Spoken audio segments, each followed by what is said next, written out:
Hi hello, I am Nithin. This is NSK maths. അപ്പം നമ്മൾ ഇന്ന് പരിചയപ്പെടുന്നത് 10ാം ക്ലാസ്സിലെ 11ാമത്തെ ചാപ്റ്റർ ജിയോമെട്രി ആൻഡ് ഓൾജിബ്ര എന്ന് പറയുന്ന ചാപ്റ്ററാണ് പഠിക്കാൻ പോണത്.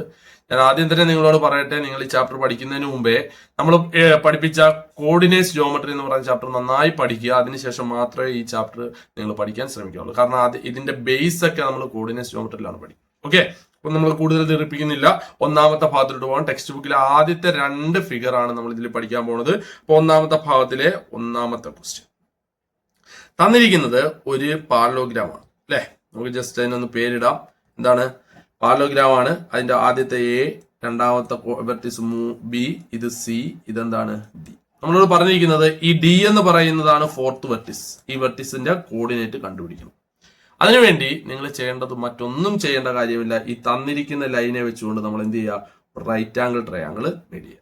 എന്നിട്ട് ശ്രദ്ധിക്കുക, ഇവിടുത്തെ ബി എന്ന് പറയുന്ന വെർട്ടിസിലെ എക്സ് ആക്സിസ് 5ഉം എ എന്ന് പറയുന്ന വെർട്ടിസിലെ എക്സ് ആക്സിസ് 1ഉം ആണ്. ഈ 5 എങ്ങനെയാ 1 ആകുന്നത്? 4 കുറയ്ക്കണം. അപ്പൊ അത് എക്സ് ആക്സിസ് തന്നെയാണ്.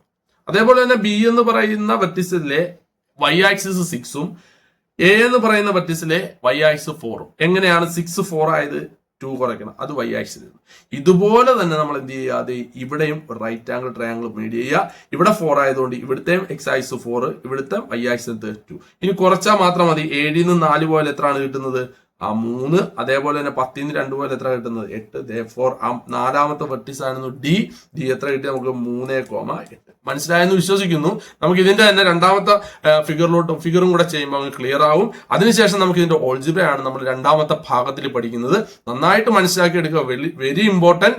നമുക്കിത് പരീക്ഷയ്ക്ക് ചോദിക്കാൻ ചാൻസ് ഉള്ള ചോദ്യമാണ്. നിങ്ങൾ പ്രീവിയസ് ക്വസ്റ്റ്യൻ എടുത്ത് നോക്കും, കാണാൻ പറ്റും ഇങ്ങനത്തെ ക്വസ്റ്റ്യൻസ്. അതുകൊണ്ട് ശ്രദ്ധിച്ചിരിക്കുക. രണ്ടാമത്തെ ഫിഗർ. ഓക്കെ, രണ്ടാമത്തെ ഫിഗർ ചെയ്താൽ രണ്ടാമത്തെ ഫിഗർ ഇപ്പൊ ചെയ്തതുപോലെ തന്നെ നിങ്ങളൊന്ന് ആലോചിച്ച് ചെയ്തേ.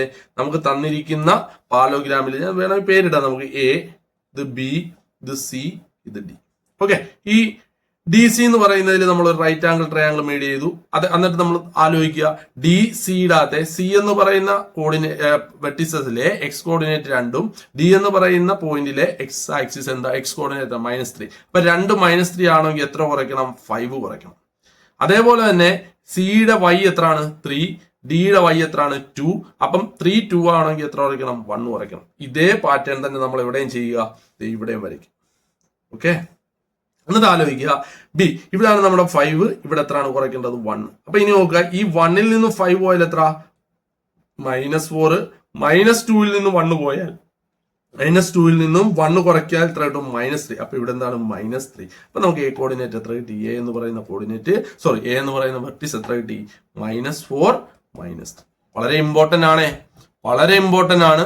നിങ്ങൾക്ക് നന്നായിട്ട് മനസ്സിലായി എന്ന് ഞാൻ വിശ്വസിക്കുന്നു. മനസ്സിലായില്ലേ? വീണ്ടും വീണ്ടും കണ്ടത് മനസ്സിലാക്കുക. കാരണം രണ്ടാമത്തെ ഭാഗത്തില് ഈ നമ്പറിന് പകരം, കോർഡിനേറ്റ് നമ്പറിന് പകരം നമ്മൾ ആക്സിസ് തന്നെ ആയിരിക്കും, എക്സ് ആക്സിസ് വൈ ആക്സിസ്. പേടിക്കാനൊന്നുമില്ല, ചെയ്യുമ്പോൾ മനസ്സിലാവും. അപ്പൊ നമുക്ക് അടുത്ത വീഡിയോയിൽ രണ്ടാമത്തെ ഭാഗത്തിലെ ഇമ്പോർട്ടന്റ് പ്രോബ്ലംസുമായി കാണാം. ഇന്നത്തെ വീഡിയോ നിങ്ങൾക്ക് മനസ്സിലായെന്ന് വിശ്വസിക്കുന്നു. അതുവരേക്കും അടുത്ത വീഡിയോയിൽ കാണുന്നവരേക്കും ഗുഡ് ബൈ.